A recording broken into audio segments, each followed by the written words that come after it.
Oli ku There is Still Hope, channel y'essuubi.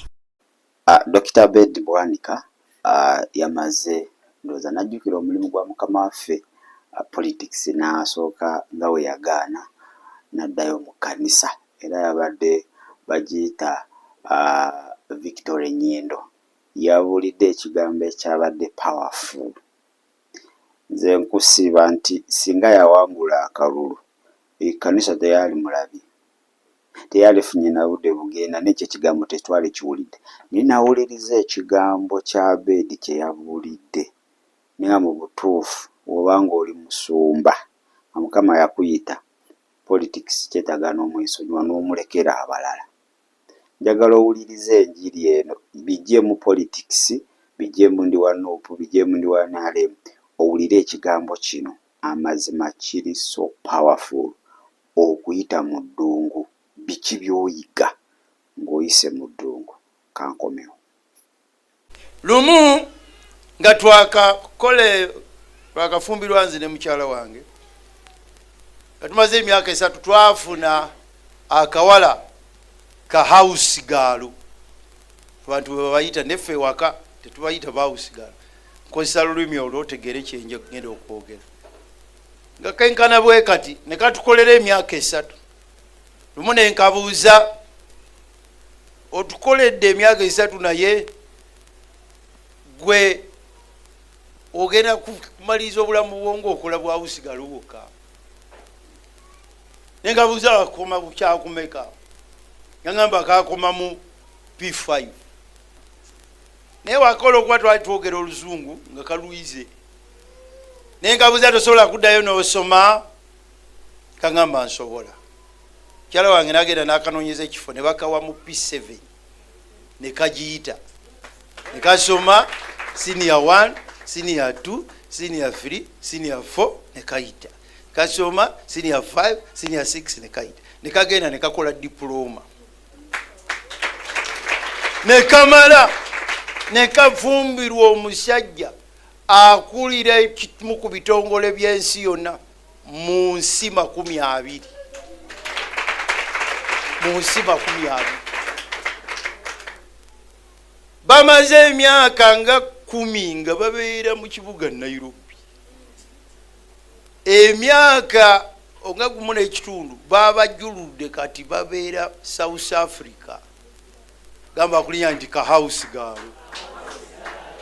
Ate nagenda okukanoonyerezaako nga bakazaala wano mu misaali mu Nyende eno gye bakazaala eyo. Obanga ka house girl Yesu yakakolera ebyo, naawe ojja kumalako mu linnya erya Yesu. Gamba kulinya nti ojja kumalako. Ddamu okimugambe n'amaanyi nti ojja kumalako. Muge nti n'eddungu ojja ddivaamu mu linnya erya Yesu. Kankuweyo obujulizi bumu mu eyo Eriya gende ku birala.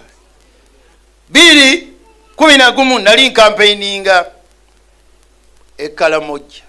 Nenduka mu kafo bakayita Matani. Nga sirina mu Karamoja n'omu, nali ngezina tiimu yange ate boogera Lukaramoja nze sirumanyi. Nenyimirira emmotoka yange ne tiimu, akaana akavubuka akato ne kajja bwe kati nga ko kamanyimu oluzungu. Ne kaŋŋa nti kasobola okutuvuunulira. Ne tukuŋŋaanya abantu ne kavuunula. Bwe nali njogera ne ŋŋamba nga mmaliriza ne ŋŋamba nti akavubuka kano osoma kyakumeka? Ne kaŋŋa nti kya 6. Ne ngaga nti nga bw'onzivuunulidde ngenda kukuweerera paka ku university. Ne kasoma P7 ne kagimala ne nkajjayo ne nkateeka Kampala. Kasoma senior 1, senior 2, senior 3, 4 kayita.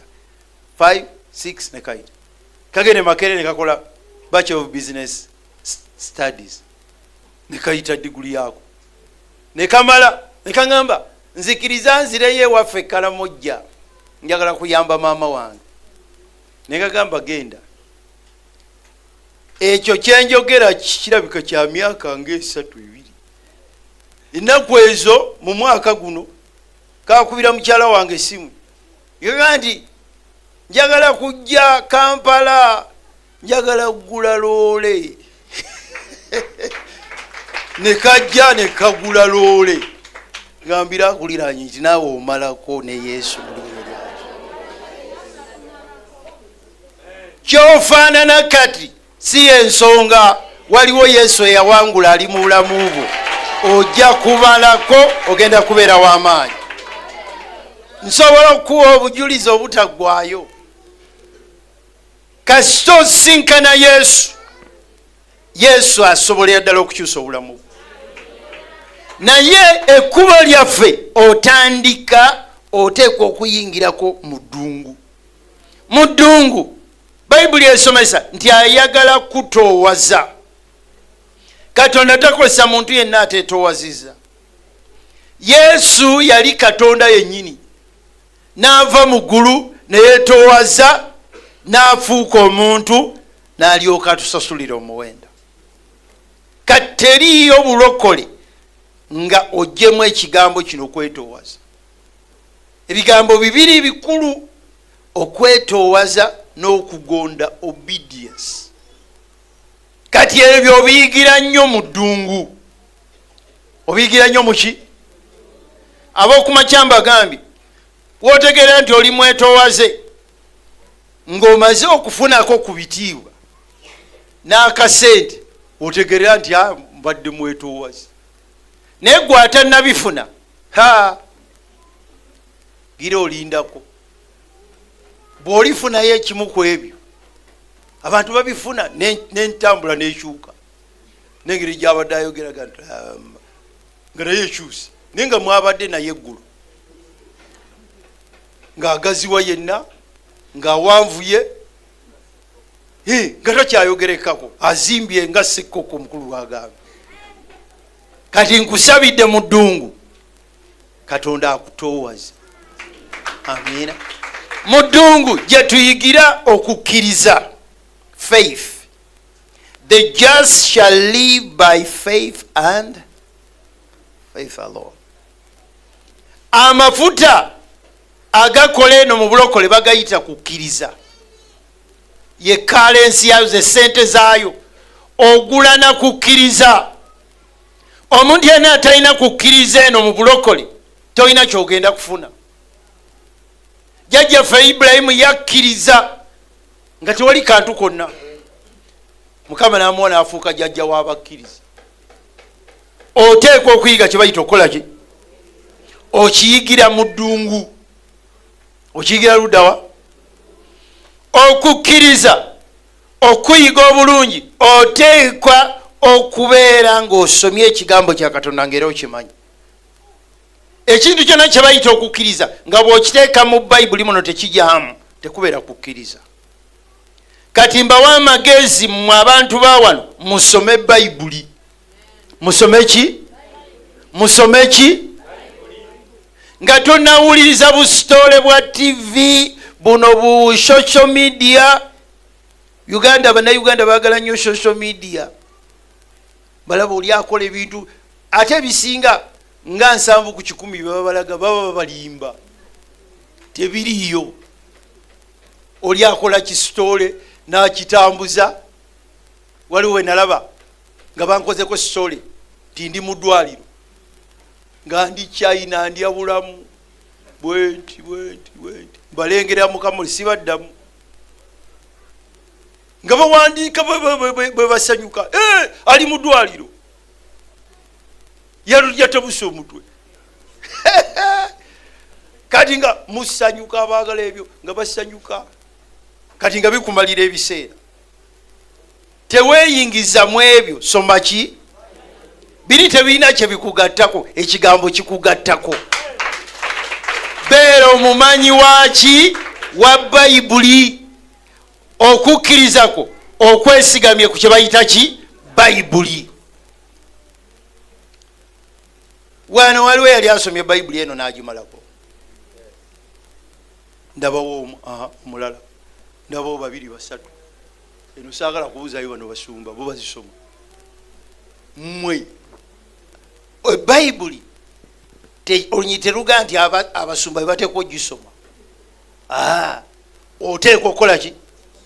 Manyi nti twava eri mu bitundu ebimu gye twava nga tebasoma bayibuli bagitusomera wali tebakuwulya na bulungi we basoma naye eno mu bulokole tusoma ki bayibuli bw'ona nsoma bayibuli ojja kwawula obusirusiru n'okukkiriza waliwo ebintu bingi bye tukola nga tukuyita kukkiriza nga busirusiru mubuliza bulungi nga buki mpadde ekyokulabirako ku makya namwe kankibaddemu mu nsi eri eya South Korea waliyo abavubuka 3 bagenda okubulira enjiri emitala w'omugga ne babulya olunaku olwasooka olwaddako munaabwe omu nabaga nti nasomye olunyiriri Peetero ng'atambulira ku mazzi kati ffe ekitwekoloobya eri kiki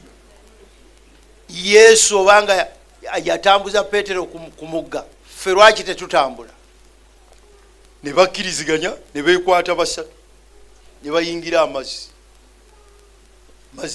ku maviivi mu kiwato baga tutulemeddeko tuli mu kukkiriza gali mu lubuto gatuuse mu kifuba omugga gubeeze babalondeyo wansi nga bafu ekibuzo kyembuuza okukkiriza lwaki tekwakola ngambira kulya nti yawula obusirusiru n'okukkiriza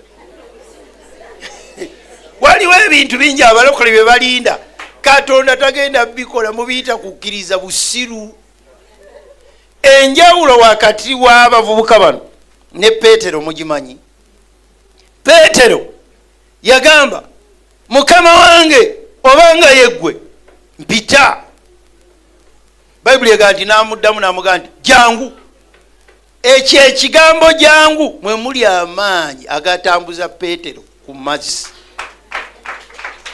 nga tonayita kyoyita kukkiriza jangu waliwa omulidde Yesu nga ayogera naawe kakati toyita bintu kukola ki bwe nali ngenda okuwasa mukyala wange ninoomu nakola budget ne bwe wayitawo omwezi abafulu gospel baali bagenda okungatta ne bampita ngenda okutuuka mu ofiisi nga banga ntya ono system mumanyi nti mumanyi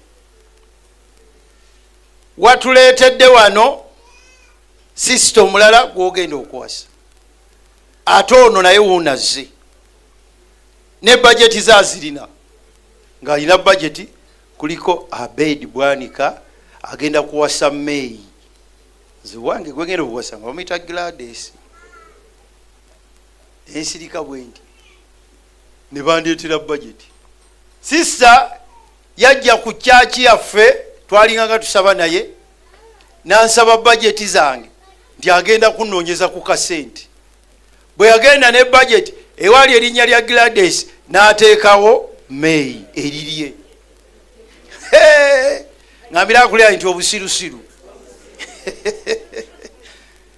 ne musuma bwe yambuuza ne mugamba nti musuma nsaagala kwogera mubuuze nti nze nali mugambyeko nti ngenda muwasa nga nze ntudde wali bwe ndi nsirise bwe tya May olwo yali agayeko ti agenda kuwasa nti aa wakijjeewa tya nze nalowooza nti agenda kumpasa ate kino ekyokukyusa erinnya nti nalowooza ng'ali ne bulaaza we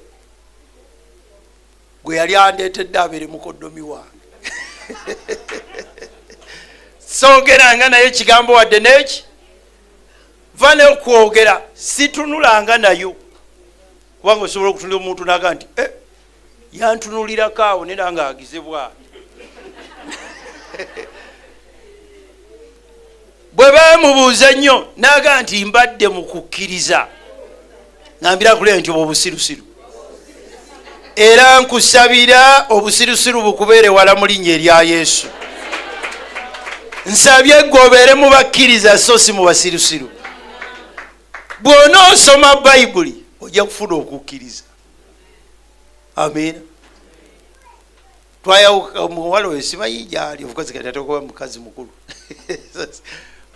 abantu bangi ekyo mbawadde sole yange ne muwulidde nyingi olina atebereza mu kanisa nti gundi agenda muwaza talina kyeyamugamba kyeyali amugambyeko ndaga nze ndi mukusaba waliwo n'abali mukusaba abakyala b'abantu baffe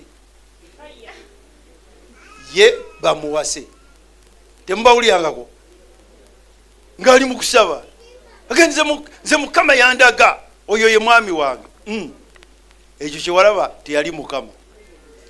Amina. Ekyo kyewalaba teyali ki. Bw'osoma bayibuli ojja kulaba Katonda byayagala olabe.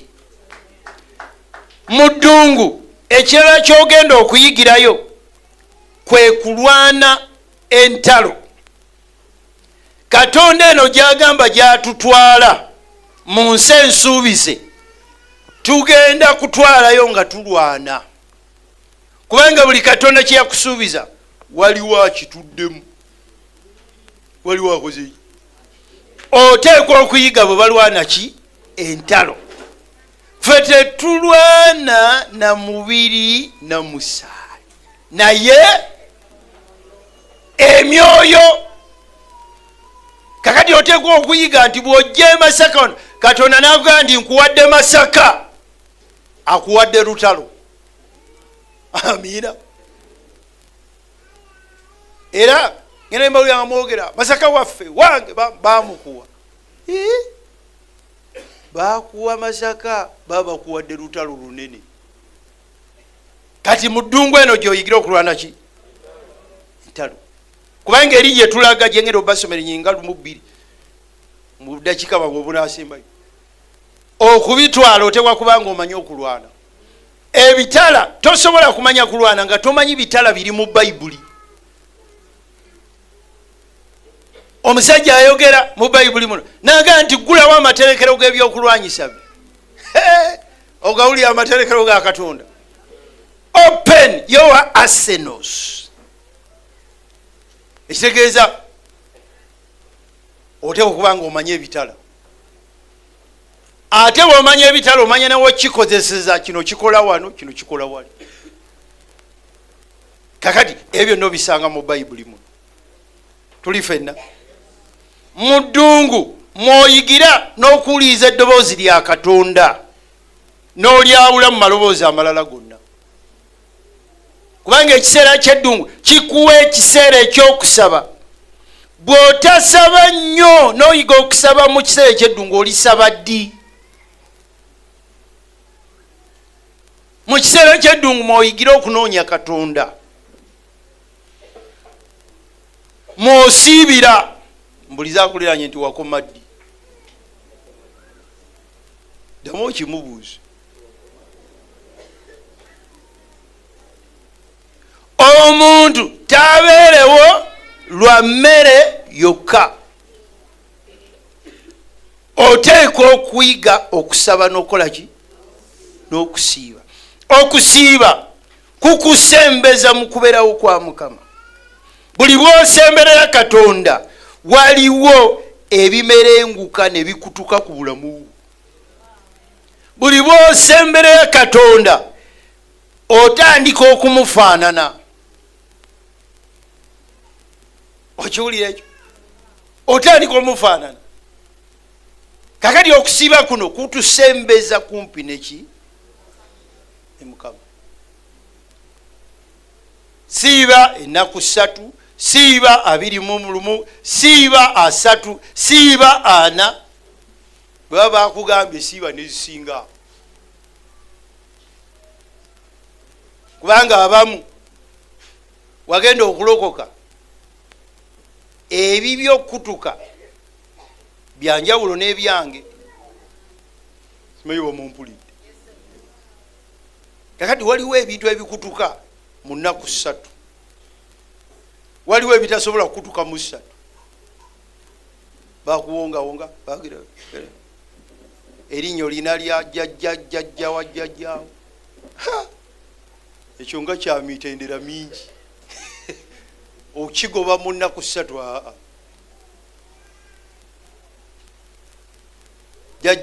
Jjajjaawo teyafumbirwa ne maamawo teyafumbirwa.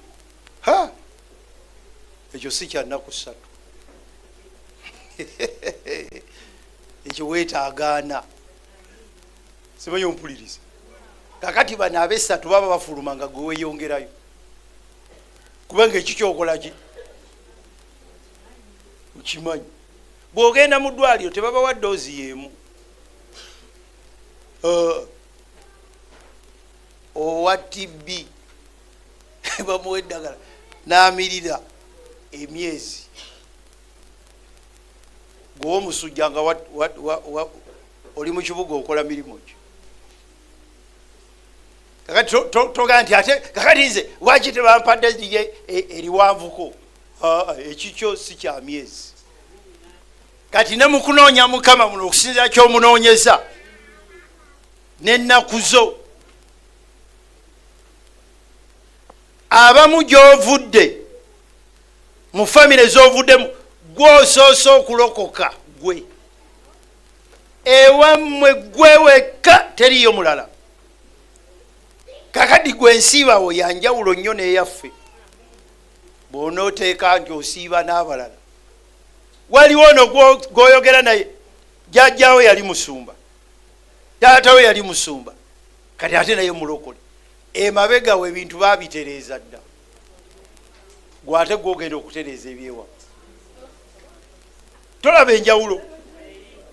Kati oli bw'akusanga ng'olemeddeko aleme kutawaanya obuvo bwammwe bwaki bwanjawulo. Naye buli muntu oteekwa okusaba, oteekwa okusiiba. Mumpuliriza bulungi? Kyokusiiba nga temukikubira mu ngalo. Yakuleeta akuuma kange akabakebera lwe kagenda kakobawo sauti yayo abadde asiiba leetaaga okayiiya kabakebere. Naye era bwe mbalaba wano nsobola obbaawula, ne mbaga nti gwedde eno. Bw'onyiririra mu ddungu nga ziba zikusanze, onyiririra otya mu ddungu? Oli otya emmaanu n'onyirira? Emmere y'eddungu ogiri otya n'ogejja? Mbuliza akuliraanye gwe wakikola otya ekyo? Onyiririra otya mu ddungu? Ddungu si kifo kyakunyiriramu, ssomero lyennyini. Omala kuva mu ddungu n'otegeera feesi yo bwefaanana, n'otegeera nti bulijjo mbadde nyirira bwe nti. Nkusabidde mu linnya erya Yesu oleme kunyiririra mu ddungu. Ngambira akuliraanye nti mu ddungu tebanyiririrayo. Obeera n'empale emu, essaati emu, ekiteeteeyi kimu, olya kibu kimu. Gwe wanyiridde otya?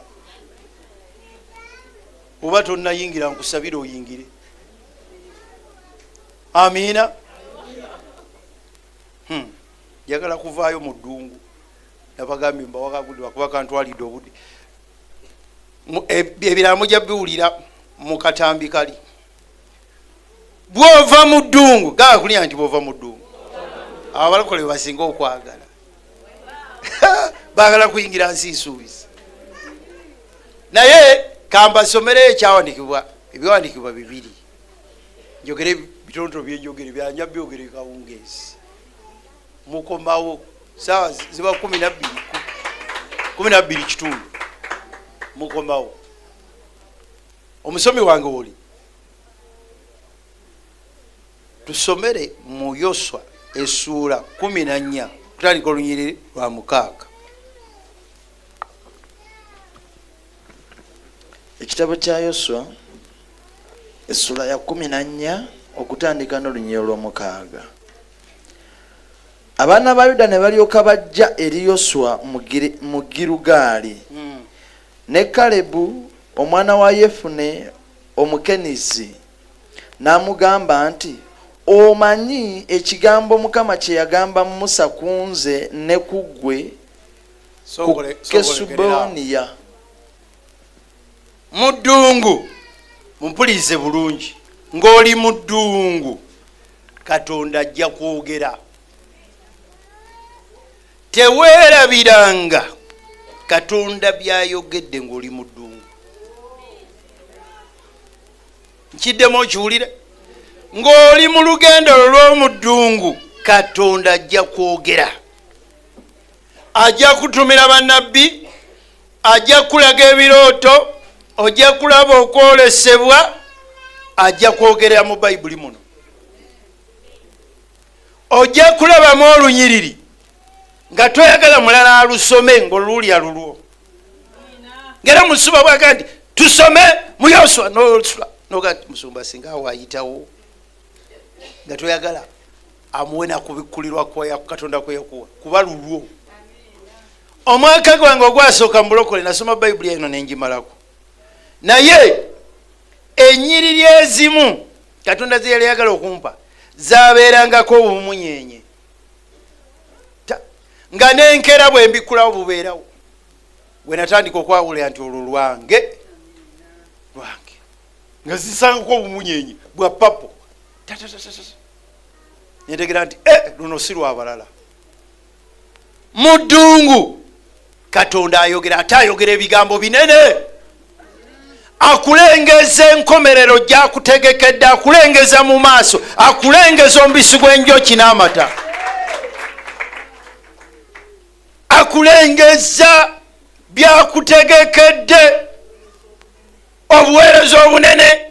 Ffe be yayita okuzimba ebibuga ne tubiraba, be yayita okukola amafakitole twagalaba dda, naye nga tuli mu ddungu ng'empala oyineemu noga ndi nkirabye. Omukazi omu mu mwaka gwali gwa 7 ndowooza, Musumba Katende eyanyumiza, baali basaba ekabowa abavubuka 5, omukazi omukadde omu. N'omukazi oyo ng'abeera yeebase, kati baba basaba n'awawamuka n'agamba Katonda ndaze mwe mwenna nga mutambudde amawanga, muli mbalengedde mu mawanga mwenna. Abavuka bano bagamba mukazi ono abadde yeebase ayagala tulimba. Bonna nga bwe yayogera, abakyali abalamu bali mu mawanga, abagenda bonna bagenda bagatambula. Musumba Katende e Boston y'omukubo. Musumba Katende yakoma mu Pittu.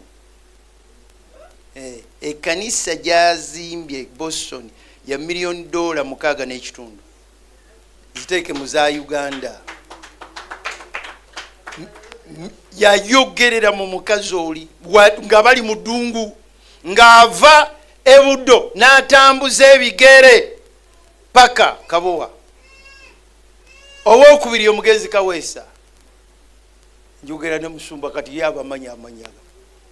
Ye Musumba mugenzi Kaweesa, mugenzi Kaweesa yatambula ensi yonna. Owokusatu bamuyita Walakira, ali New Jersey. Bonna nga bwe yaboogera. Ng'obeera oli mu ddungu Katonda ajja kwogera. Beera n'ekitabo ky'olikodinge. Tonyuma Katonda byayogedde ate tobyerabira. Embeera gy'olimu ereme okulowoozesa nti awo togenda kuvaawo, ogenda kuvaawo. Kkiriza Katonda byakugamba birikodinge, kubanga ekiseera kijja bijja kutuukirira mu linnya erya Yesu. Bijja kutuukirira, ojja biraba birikodinge. Omusajja wa Katonda n'agamba ojjukira ekigambo Katonda kyayogera nange. Okijjukira, mbuliza akuliraanye nti ojjukira Katonda byayogedde naawe.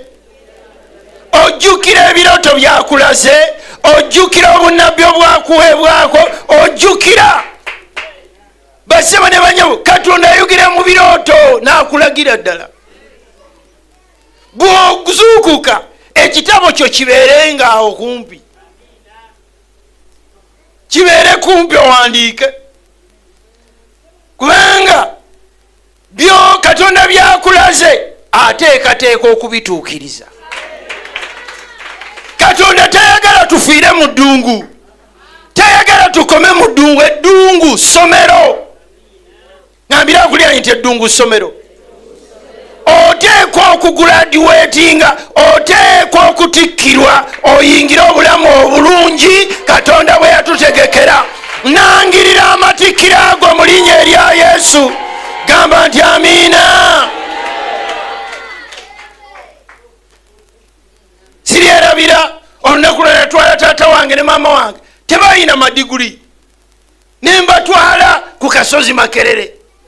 Essanyu nga liba libubi, nga basanyufu balaba omwana waabwe atikkiddwa. Naawe olunaku gye luli ogenda kutikkirwa, eggulu ligenda kusanyuka, tugenda kusanyuka. Katonda agenda kukola ebinene. Tugenda kufiira mu ddungu, ojja divaamu, ojja diyitamu. Nsabye Katonda akuwa ekisa, eddungu oliwangule mu linnya erya Yesu.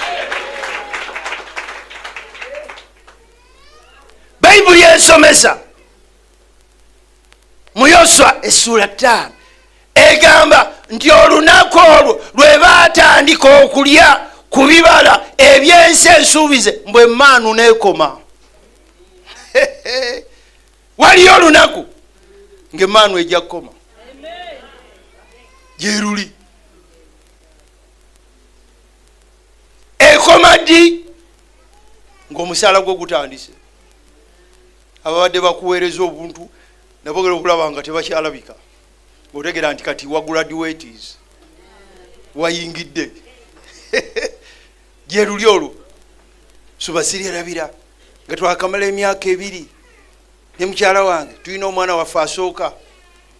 Nagenda mu kibuga okunoonya ssente ne zimbula, ne nkomawo saa 2 n'ekitundu ez'ekiro. Mukyala wange namusanga waawo ng'alaba sirina keesitudde, ne mutunuulira n'antunuulira, ne mutunuulira n'ensalawo n'enfuluma, ne ŋŋenda ne ntambula mu kkubo. Naye mba ntambula mu kkubo, tambula bwe nti ne ngwa ku mwami omu yali mukwano gwange. Nanga nti ndudde okukulaba koze gye tuli naye nga nze ennaku empitiridde. N'akwata mu nsawo nga simuna kye mugambye, najjamu siringi 30,000. Ayayay, nazimpa ne musiibula mangu nnyo nga saagala ate amalira ebiseera, ekyamagero kimaze okugwa. Ne mugamba ssebo tujja kulabagana, ne nnyingira akaduuka. We nategeerera nti waliyo kye bayita kwota sukaali, kwota nenkwata bukwota nengula akaveera nga kajjudde bukwota bwe bintu. Nenyingira ewaka, mukyala wange nambuuza obijjeewa? Ne mugamba ekyamagero kigudde. Bw'obeera mu ddungu Katonda akuweereza emmaanu nga ye yokka gye weetaaga. Takuweereza emitwalo 3 nkumi ezi 3 mwe. Kati mulowooza nti nali nfaanana ntya? Nali Dr. Abed Bwanika, wa Dr. Saabufunye eggulu. Awo owulira mpeera obujulizi obwo, era nali Dr. Abed Bwanika. Wama weebale byembulidde gwe obitege. Nali Dr. Abed nga sente teziriiwo, siringi 10,000. Ayayay, nensigala enkeera nga mbulira enjiri nga y'amaanyi, nga ntegeeza abantu Katonda agenda kukola. Ne nga mpadde siringi 10,000. Kati mumpulirize mmwe, Katonda agenda bakolera. Katonda ayina pulaani, Katonda ayina enteekateeka. Tova mu bulokole, tova mu butuukirivu, teweeyonoonesa, tokkiriza muntu yenna kulimbalimba. Katonda agenda kukola. Mumpuliriza abantu bawono, Katonda agenda bakolera. Soma Bayibuli. Ye Yoswa tuli mu sura ya 14 mu nsi ensuubize ng'ovudde mu ddungu ekigambo Katonda kye yakugamba kikwate. tusoma olunyiro olw'omusanvu. Nali nakamala emyaka 40 Musa omuweereza wa Mukama bwe yantuma okuva mu Kesubaniya okuketta ensi, ne mmuleetera ebigambo nga bwe kyali mu mutima gwange.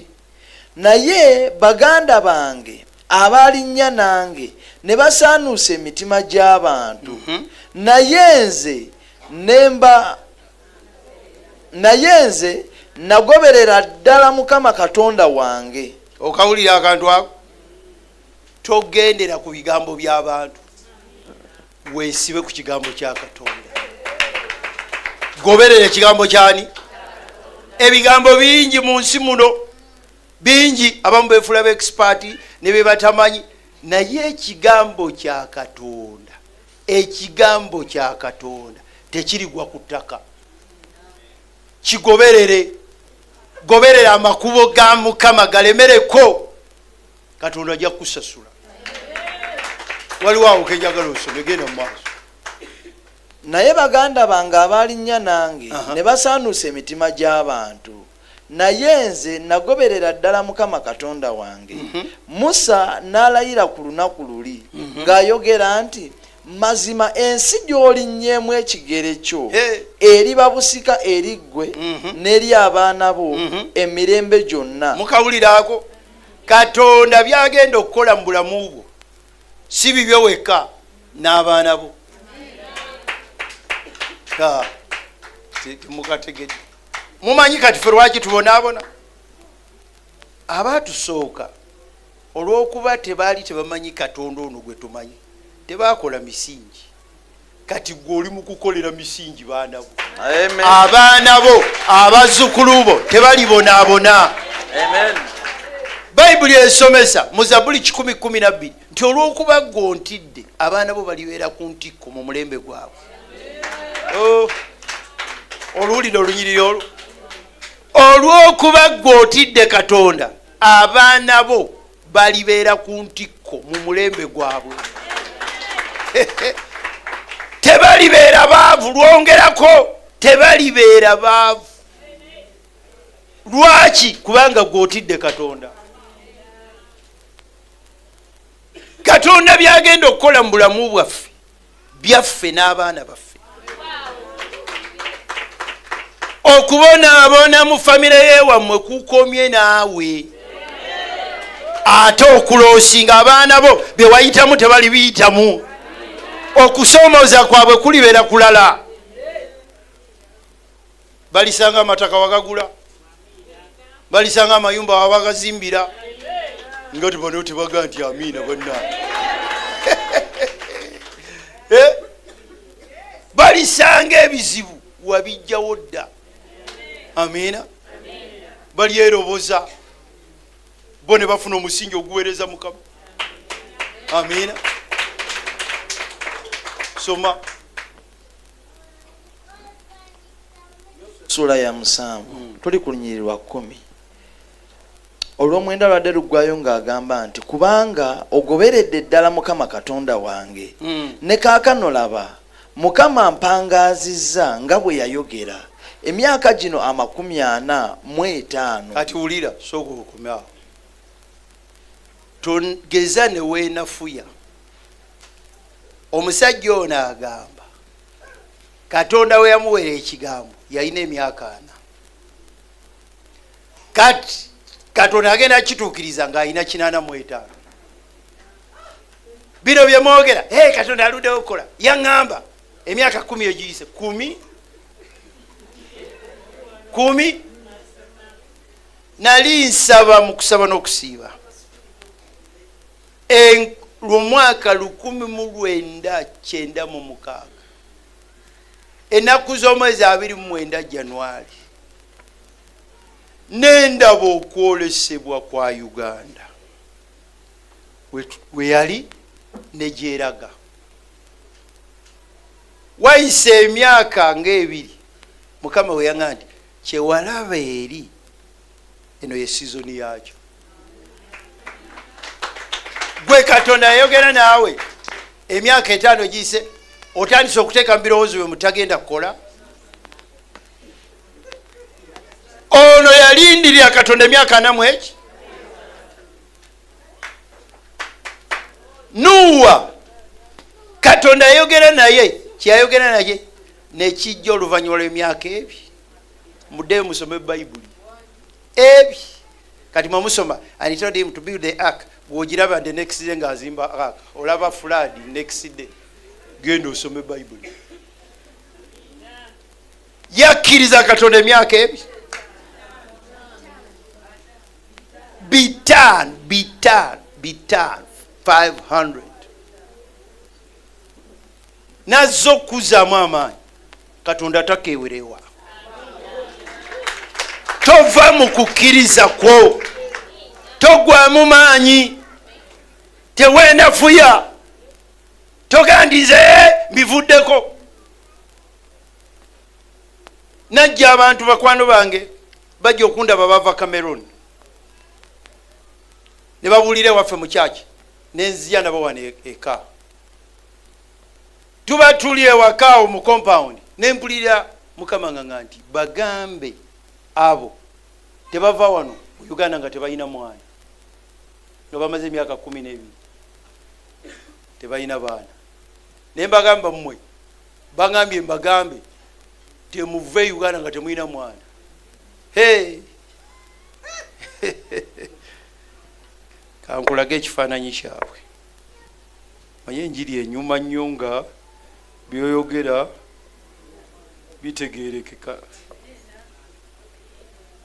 Njogera bujulizi bw'e Masaka, soogera bwa Amerika. Abantu abamu balinze genda mu Amerika Katonda akole. Kino kye kifaananyi ky'abaana abo. Wiiki eno bajaguza emyaka 8. Benagadi temuva wano eggulu libagambye temuva. Era abaana babafunira Uganda after 12 years. Goli wa myaka 3 okekema. Hey, Katonda bye mungambye benambikiriza naye emyaka 3 ngatakola 3. Ate bino bye babalimba tewali daimoni. Nti ze zikukutte. Si buli kimu nti daimoni yebekukutte. Si buli kintu nti daimoni yekutte. Buli kimu fa abalokole tukiteekako daimoni. Si buli kintu nti daimoni. Waliwo ekintu nga Katonda yakigera bwatu bwakyagala akyali ku bujulizi bwe bumale okuggwayo. Lazaro Yesu yali ategeera bulungi nnyo n'agaanirayo. Ekisooka ayagala afe. Yesu yali ayagala Lazaro afe. Ekyokubiri ng'ayagala afe nnyo, nga n'omuntu ataasoma busawa akkiriza nti afudde. Kuba gw'osanga omulambo oguwunya tewaliwo omuntu ategeraga nti ate omukyalimu obulamu. Agoba wayisewo ennaku 4. Mumanye ensonga lwaki? Mumanye ensonga lwaki? Bw'oba yagala okutegeera lwaki Yesu yali ayagala Lazaro afe, osoma Yokaana essula 12. Olunyirizi gamba bwezi nti abantu bangi ne bajja eri Yesu si lwa kujja kulaba Yesu naye n'olwa Lazaro gwe yazuukiza. Yes, ekyamagero kyo obuwanguzi bwo bugenda kuleeta abantu bangi eri Yesu. Naye Yesu aba akyabukola ng'ate gwe obuuka ku mmeeza okayana ati wayisewo emyaka singa saayitambye nayitamu kati n'alibabulidde enjiri. Enjiri etalimu bujulizi ate ebeera njiri ki? Tebeera njiri. Basebo ne banyawo mukkirize bwe baba bakukola sajjale nga bakulongosa bakuteeka ku mmeeza. Tobeera ku mmeeza bw'osambagala bw'ogira oti ogenda kulemesa abasawo okutuukiriza bye bakola. Kyova olaba nga bakusirisiza ddala. Meeja sajjale balina meeja balina mayina meeja sajjale bakusirisiza ddala. tobabuuza ati ate ekyenda osazeeko kyaki. Bakulaga byenda nga bamaze bakumaze baga nti bino byo byavuddemu kubanga bakuyiranga babijjamu wali ojja kuza musawo ate waki okisika nnyo gamba akuliranye nti Yesu tomubuuzabuuza bibuuzo bingi ali mu kukukolako ogenda kuvaayo ng'oli wa mulembe gamba nti amiina mu linnya erya Yesu. Ogenda kuva ku mmeeza ya Yesu mu fiyeta ya Yesu ng'oli wa mulembe nnyo. Ab'e Masaka bagenda kulaba omuntu omulala mu linnya erya Yesu. Bewakula nabo bagenda kulaba omuntu omupya. Bewazaalibwa nabo bagenda kulaba omupya. Yesu ali mu kukukolako gamba nti amiina.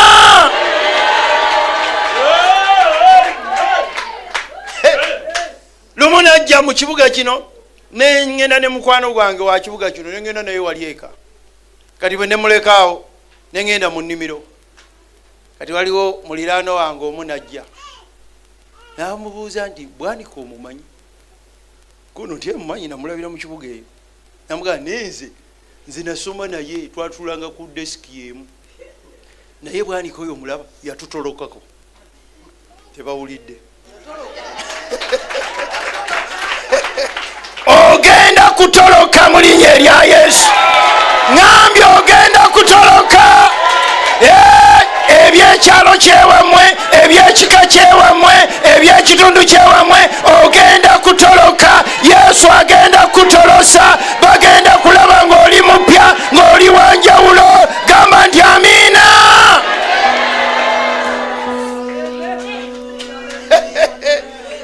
Bwe nakomawo nanyumiza ne mugamba mazima natoloka. Yesu yantolosa. Kubanga benakula nabo baafa dda. Sirimu yabatta. Mwe mukulidde mulembe guno ze nakulya mugwa sirimu. Ono sirimu gwe mulina siyoli. Ono mulongoosemu. Oli sirimu. Ekyamuyisa sirimu temukimanyi. Mu buliri mwalabangako mutwe gwokka. Nze yona mulaba. Mutwe gwokka nga gwolabako. Masaka eno tewaliyo masabo mangi. Mumanye ekyaleeta y'amasabo? Sirimu. Kubanga batulimba nti abasuubuzi be Masaka babbye mukene w'Abatanzania ne basindika sirimu. Kati buli omu n'agenda emmanju n'ateekayo obusamize. Ky'oba olaba Yesu era gy'agenda okutandikira okukola revival. Agenda kutandikira Masaka. Revival etandikira wano ewaffe. Wano.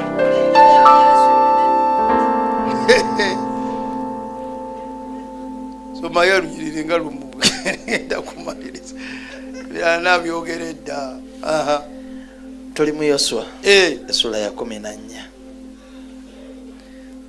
Okuva ku biro biri Mukama lwe yakigamba Musa ekigambo ekyo. Isirayiri bwe yatambulira mu ddungu ne kaakano laba. Leero naakamala emyaka 85. 11. Okutuusa kaakano nina amaanyi leero nga bwe nalina. Oteekwa okusigala ng'oli w'amaanyi ng'okyakkiriza. Teweekaddiya. Tokaddiira mu bintu bino. Gwe bagamba nti ojja kufumbirwa. Okwambala engoye zonna zikooye kweya wansi. Tebawulidde. Engoye z'abatannafumbirwa n'ez'abafumbirwa za njawulo. Ne bwe munantunuulira. Gwe yeeyambaza ng'eyafumbirwa edda. Wafumbirwa. Sikugambye kwambala mini. Neeyambala olugoye olulabika nga wooli. Olulabika nga wooli. N'akaviiri. Nabagamba akaviiri akabatannafumbirwa ye nali mbabuliddeko. Akabatannafumbirwa kagwa wano mu maaso. Olina okunyenya omutwe. Akaviiri omuntu atannafumbirwa kagwako wano. Otambule onyenyamu omutwe gwo. Naye ekigambo kya Mukama ekyofuuyirwa tekinatuukirira nga gwe otandika kukola nviiri ziraga nti wafumbirwa otya.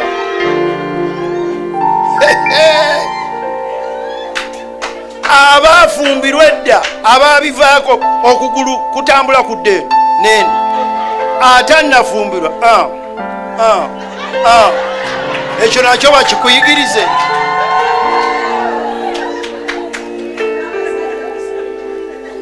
Tambula nga atannafumbirwa ng'okyakkiriza. Yesu agenda kukola. Yesu agenda kukola ki? Agenda kukola.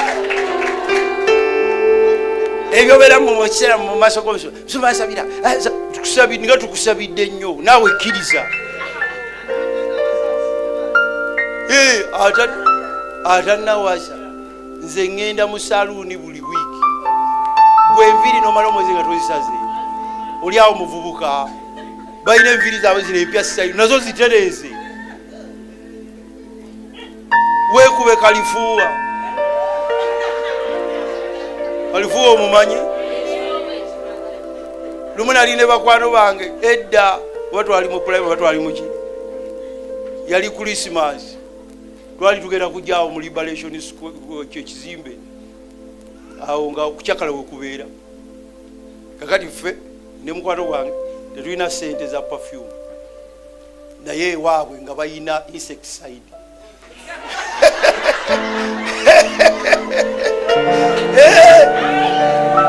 Buli omu baba bali awo mu kizimbe nga tuyingidde.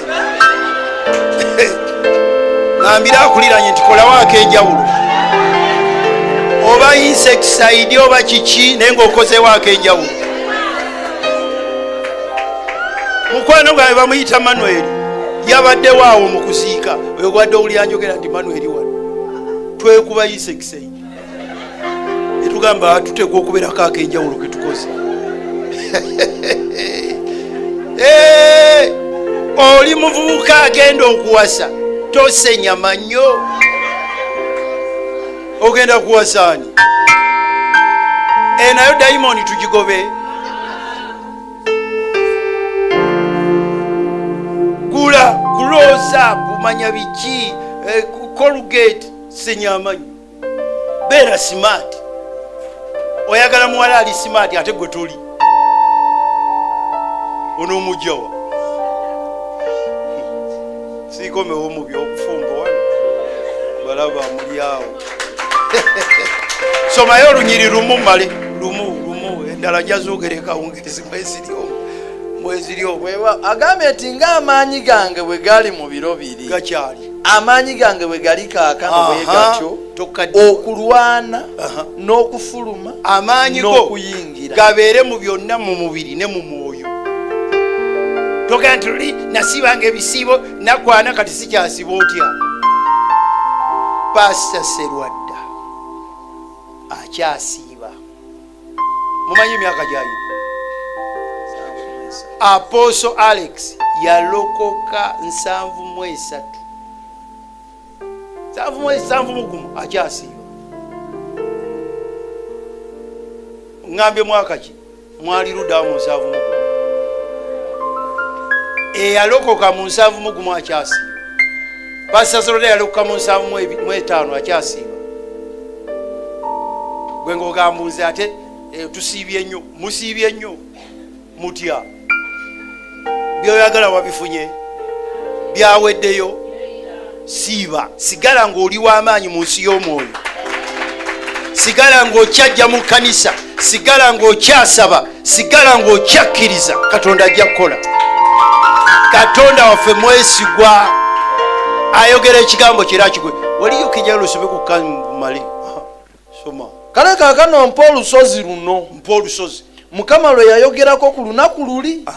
Kubanga wawulira ku lunaku luli ng'abaana ki mwe baali n'ebibuga ebinene ebiriko ebigo. Wazzi Mukama alibeera nange ndibagoba nga Mukama bwe yayogera. Kati mumpulirize mmale birala yabyogera ekawungeezi. Katonda ekigambo kye yayogera olina okukiteekako okusaba. Olina okujjukiza Mukama. Si Katonda yeerabidde. ayagala kutegeera nti gwe kyeyayogera okikkiriza nti kikyo, olina okiteeka mu ssaala. Kerebu yagenda eri Yoswa, si Yoswa yajja eri Kerebu. Enjawulo mugiraba? Agenda eri mukama we okumujjukiza, okumusaba Katonda kyamwe. Teyaddeeyo n'aga nti Katonda ayogera nange kijja kutuukirira butuukirizi kitya. Olina okukibeerako naawe n'obeeramu n'okola. Katonda bw'aba yakugamba gaggawala, genda otandika okukola nga bw'omujjukiza. Yes, tebugenda kugwa bugwi. Mugendi mukama wangamba factory ntandise. Ekigambo kyewayogera kiwa amaanyi kituukire mu bulamu bwange, kyambaza amaanyi. Bw'aba yakugamba botiki, genda otandike n'engoye 10. Bw'aba yagamba dduuka, genda olipangise, moola ejja kujja. Katonda kyeyayogera kubayo olutalumu ajja kujja, kiremereko. Ate kyeyakugamba towankawanka na bingi, gwe beera ku ekyo. Katonda ajja kujja kuwa omukisa, ajja kujja akigaziye, ajja kujja akikole. Ekizibu kyaffe abalokole, tulina Katonda yatuwa ebigambo, ayagala tuwa omukisa naye talina waguteeka. Katonda ajja nasindika bamalayika n'omukisa gwo, talina waguteeka. Ekigambo kyeyakuwa tewakifaako, toyina kyokola. Alabira kigambo kye paka ki, toyina kyokola. Oli awo olinze Benihini ajja kujja ddeyo, si lwasoose okujja. Ajja kujja ddeyo, teri mubuliza atazze Uganda, bajja ne baddayo.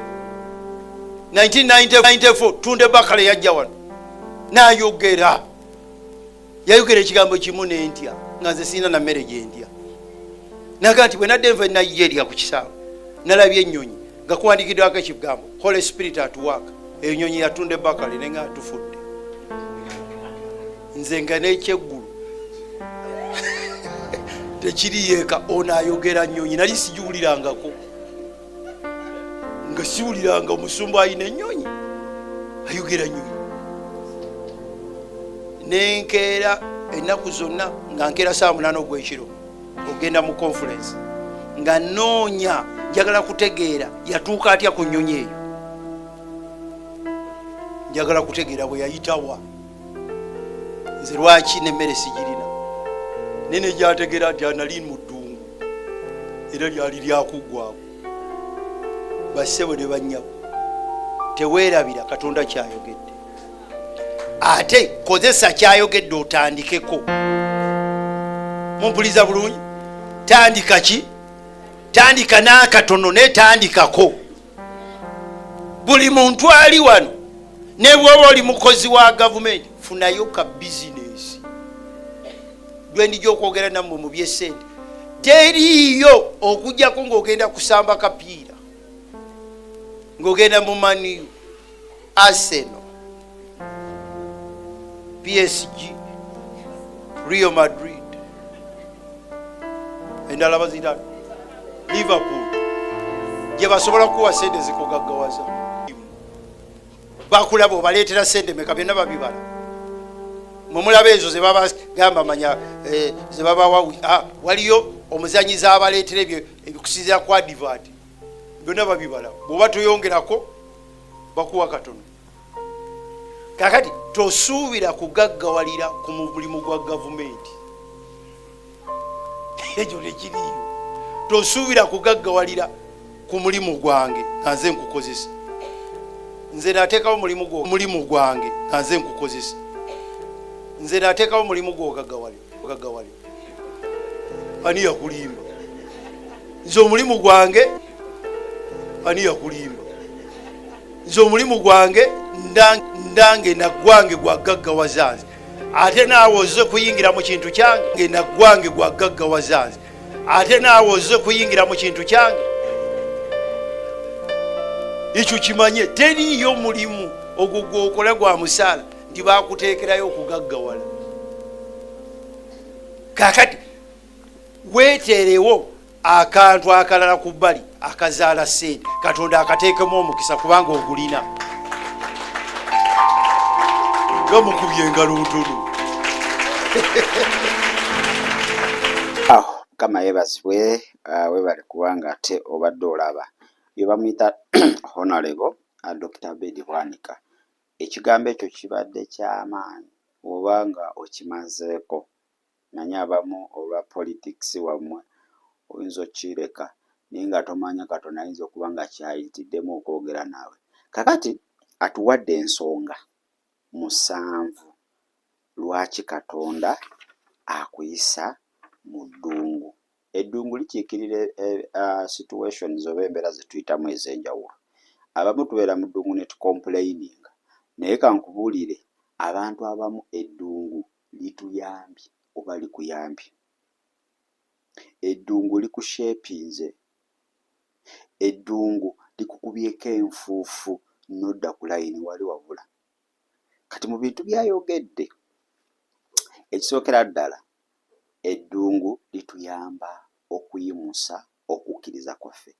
Abantu abamu Katonda agenda olaba ng'okukkiriza kwaffe kwakendeera, tukulina mu baana, tukulina mu mulimu, okulina mu boosi wo, okulina mu ssente, nga tokyalina ddala kukkiriza eri Katonda. Katonda asobola okuleeta eddungu oba embeera yonna.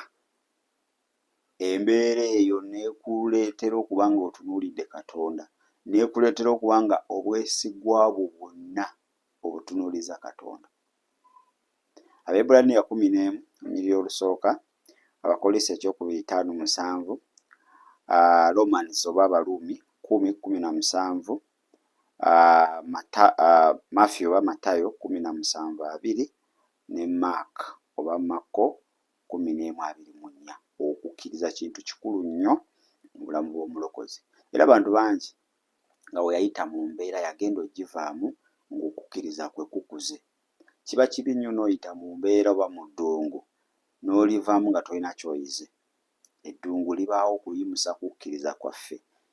Abamu kuba kwagwa amazima nga olabye ddala Katonda, naye w'omala n'ogiyitamu n'okkiriza n'owuliriza omwoyo wa Katonda, amazima ogenda okuva mu ddungu eryo ng'okukkiriza ku si kwe kumu ne woobadde. Ekintu ekyokubiri, humility, obwetwaze, obuwombeefu, obugonvu, byonna osobola obizingira awo. Abantu abasinga tetukyalina bwetwaze eri Katonda. Naddala n'ofuna kasente, n'ofuna ky'obadde oluubirira, obadde osabira mwami, obadde osabira mulimu. Abantu abasinga tebakyayogera nga bwe baali, enjogera yakyuka, entambula yakyuka, obwetwaze tewakyali. Pasita wo yakusumba, we yali si waali. Luli yali mwetwaze, saawa zino tayagala kumanya.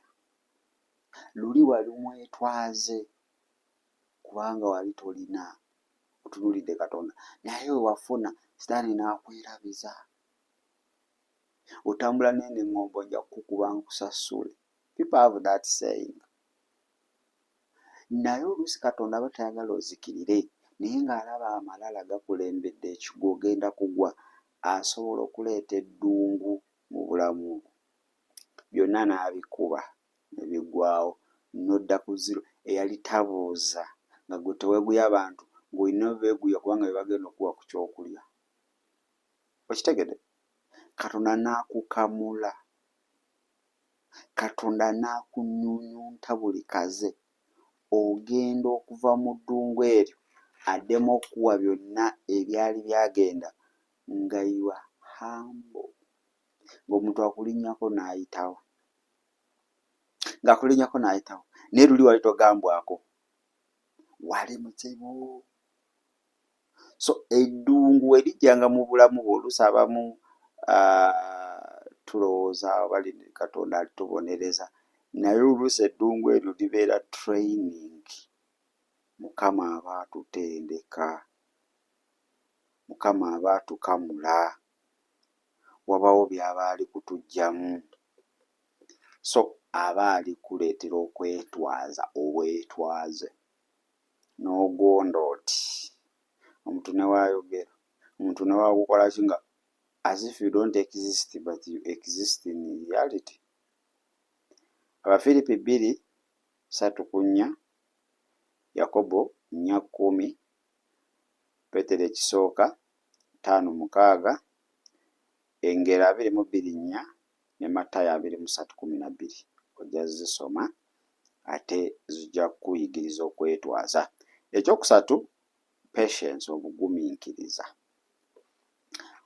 Awo wali obuzibu naffe abalokole tetukyalina kugumiikiriza.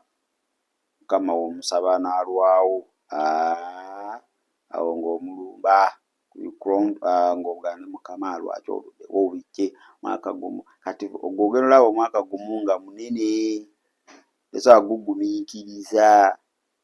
Okitegeera mwaka munene nnyo ng'omutabukira ng'omugamba Mukama you are not fair, ebyo byonna tubimugamba. Okitegedde naye waliwo Katonda waayagala oyiga obugumiikiriza ng'agenda kuyigiriza atya? Agenda kuyisa mu ddungu otuuke ng'oyagala ekyokulya nga tokirina nga n'akikuwa taliiwo, oyagala ekyokunywa tokirina nga n'akikuwa taliiwo, otandike okuba nga essuubi lyo lyonna okukkiriza kwo nga kuli mu Katonda, oyiga okugumiikiriza. Bantu bangi tufiiriddwa ebintu bingi lwakubanga we are impatient. Tetulina kugumiikiriza mu ffe kwagendera ddala. So Katonda asobola oleeta eddungu ne likunuunamu buli ka impatience n'otuuka n'obivaako n'ogamba Mukama gw'amanyi, oba omwami ajja ajje oba tajja alekeyo, n'okita n'okimulekera n'omugamba gw'amanyi, oba nfumbirwa sifumbirwa, obutali bugumiikiriza bwonna waasiwaasi n'amukugjamu. Wonna oyiga ogumiikiriza ne waasiwaasi n'avaamu then awo ng'akola ky'obadde omugamba. Abalumi 12:12, Yakobo 1:3-5, Zabbuli 3:7 n'olwokusatu ajja kuba ng'osoma. Ate n'Abagalatiya 5:22-23 ebibala eby'omwoyo omutukuvu. Ensonga ey'okuna, fighting, okulwana entalo. Eddungu lituyigiriza okulwana entalo. Eddungu bangi tubadde kaweweevu nga tuli mu comfort zone. Pastor Tomatera agamba ng'oli kusiga bulubbandi nga baga tugende tusiibeko buli kimu toyagala tugendeko ku kyaki nga tolaba kikutwala mu kyaki. Ekyokulya kyonna ky'oyagala okirya buli kimu kino. Katonda n'asooka aleeta omuyaga, Katonda n'asooka asiikuula enfuufu, n'osooka n'ayimusa abalabe, n'oyiga okulwana olutalo. Embeera egenda okuggwawo weeti nga gwe abadde tamanyi kusiiba oyize, abadde tamanyi kulwana lutalo oluyize. So oluusi eddungu Katonda alireeta ng'ayagala kutuyigiriza kulwana. Kankuwa example wano abaana ba Isirayiri. Mu Kyabalamuzi 3:1-3, Kyabalamuzi 2:22-23, Exodus okuva 23-29-3, n'Ekyamateeka olwokubiri 7:22. Yagamba abaana ba Isirayiri teyaggyawo balabe be bonna, balabe ba Isirayiri bonna teyabaggyaawo. Lwaki? Yalekawo abalabe abamu babayigiriza okulwana. Yagamba bwe naggyawo abalabe bonna bano abaana ba Isirayiri lumu balirumbibwa nga tebalina kye basobola. Si nti Katonda tayagala kuggyawo mbeera yonna gy'oyitamu, agyagalira ddala era alina obusobozi, naye lwaki ebintu ebimu abirekawo bituyigiriza okwongera okuba nga twongera mu maaso mu nsi ey'omwoyo okupushinga n'okuyiga okulwana entalo. So eddungu litutendeka okulwana entalo. Ekyokutaano, eddungu litutendeka okuwulira eddoboozi lya Katonda oba okwawula amaloboozi amalala ku lya Katonda. Jjukira bw'obeera mu nsi bingi ebyogera, abantu boogera, sitaani ayogera, naawe oyogera, kati abamu kituukiriza nga tetwawula, nga wowe toyawula ddoboozi lya Katonda. Naye Katonda ne waayogera tobitegeera, naye Katonda asobola okuleeta embeera, asobola okutwala mu ddungu, ogenda olivaamu nga omanyi Katonda waayogera, ng'osobola okwawula. Naye nga wano wali ng'oli mu kaweeweevu nga tosobola, n'asitula embeera. So kiba kyakabenje nnyo oba kyamutawaana nnyo gwe okuba nga tomanyi ddoboozi lya Katonda liryogera litya. Kuba sitaani awo agenda okuweera instructions, naawe ogenda kugendera ku ndowooza zo ogambe nti ye Katonda. So eddoboozi lya Katonda mu ddungu, amaloboozi amalala gonna ng'ogasazeeko, ng'oli awo oli wekka bikunyize, otuuka ekiseera ng'abantu beeyawuddeko. Omanyi mu ddungu abantu tebakufaako, obeerawo gwo ddungu ne likunyiga. Awo ojja kuyigga okuwulira eddoboozi lya Katonda. Isaaya 3:21, Yokaana 10 olunyiriri olwokuna, Abaebbulaniya 3:15. Eddoboozi lya Katonda oliwulira otya, oba biki bye weetaagisa okuba nga owulira eddoboozi lya Katonda oba ng'olyawula ku maloboozi amalala? Kusoma byawandiikibwa kuba mwayogerera. Ekyokubiri, be still. Oba still mu Luganda okubeera ng'oli mwegendereza, no si mwegendereza, okubeera nga oli mukkakkamu, katoba mannyo, n'okubeera ng'oli mugonvu, obedience. Ebyo ebisatu bisobola okuyambako okuwulira eddoboozi lya Katonda. Ate ky'olina omanya nti the more you come near God, the more you look alike. Bulijjo okuma okusemberera Katonda omufaanana. Yakobo gy'atugamba, come near to me, I'll come near to you. Bulijjo okuma okwewaayo, eddungu lino likunywa n'olikuggyako byonna ebikuzitoya ebiyinza okulemesa okuba nga okola ki, ng'otunuulira osisinkana Katonda. Era abantu bangi waba ayise mu mbeera ne yeewaayo nnyo eri Katonda, embeera yagenda ogivaamu ng'amazima, omuntu oyo mu nsi ey'omwoyo aba sharp nnyo. So gye tukoma osemberera Katonda tumufaanana. Ekintu eky'omukaaga, prayer and fasting. Eddungu lituyigiriza okusaba n'okusiiba. Bantu bangi tubeera mu comfort zone, toyagala kusaba, toyagala kusiiba, naye Katonda ayinza osiikuula eddungu nga tebakuzukusa, weezukusa, saaza ne bakuzukusa n'ogaana, nga weezukusa nga tolinda kyaki kukulangirira kusaba na kusiiba, nga tolinda lwa Sande lwokka, nga weekubiriza, ng'oli ku fire. So eddungu litutendeka okusaba n'okusiiba. Matayo 17:21 egamba nti n'ebyengeri ng'ebyo ebimu tebivaawo awatali kusaba na kusiiba. N'ekisembayo, understand how to seek God. Eddungu lituyigiriza engeri y'okunoonyaamu Katonda. Kati Katonda bamunoonya batya? Nkola ntya? Gwe linda. Eddungu erikutomera tolibuuza, gumunyulira birawo ng'otandise, ate nga byokola bye bituufu. Nga bye bitu okunoonya Katonda tekuliko formula. Gwe mutukuvu alikulungamya ng'eddungu likunyize liti, naawe n'okitegeera. So bantu bangi tetumanyi noonya Katonda kuba tuli mu comfort zone, naye eddungu limala okusisinkana liti ne likuyigiriza okunoonyaamu Katonda. Ojja kusoma Jeremiya 29:13, osome Matayo 6:33, osome Zabbuli 63 olusooka, osome Abaebbulaniya 11:6, Hebrews, ate ejja kukubulira how to seek God. N'abanoonya Katonda ate ne bamulaba, amunoonya amulaba. Kati ekintu ekirala ky'olina okumanya nti teweerabiranga Katonda kyeri ayogedde naawe mu ddungu. Never forget what God spoke to you when you were in the wilderness. Teweerabiranga buli kigambo oba buli kisuubizo oba buli kulabula kwonna kwakugambye mu kaseera k'omaze mu ddungu buli kigambo Katonda ky'ayogedde kitwale nga nsonga, togezangako n'okyerabira. Lw'olikikola ebyonna by'ofunye biyinza okugenda bityo, kubanga eba nsonga nkulu nnyo. Byakugamba ebibeera bikulu nnyo, olina okuba nga obigoberera. So ndowooza olabye obubaka mbusamalayizinze Dr. Bedi bwe yabuulira bw'amaanyi, naye politics omuyita mmere. Oba tolina budde awo tebali muyise najja. So Mukama akuwa omukisa, Mukama akuyise mu ddungu eryo ly'oyitamu, manyi liyinza okuba likunywedde, naye at the end of it ogenda kuba ng'ojaganya, ogenda kuba nga ate oyimirira ow'obujulizi.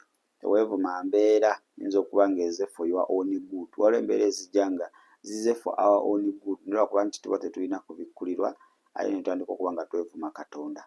Gamba Yesu, nkwebaza olw'obulamu bwange, mbukuwa obeere omulokozi era mukama waabwo. Saasira obutali butuukirivu bwange, onaze n'omusaayi gwo ntukuze, okuyita mu Kristo Yesu omwana wa Katonda omwana tusabidde. Amiina era amiina ddala. Togwamu ssuubi ng'omukutu gwaffe gugamba, there is still hope. Kaseera kajja naawe ojja kujulira. Ddungu togenda libeera mu kaseera oba wandiba ng'oliruddemu, naye akaseera ak'okulifuluma kandiba ng'ate kasembedde. Kwagaliza amakya amalungi, beera bulungi, weeraba. Weebale kulaba There is Still Hope. Okumanya ebisingawo tukubire ku 0752 31 14 47 oba ku 0761 08 83 15. Osobola n'otufuna ku email eya tshitv74@gmail.com. Eno ye There is Still Hope, channel y'essuubi.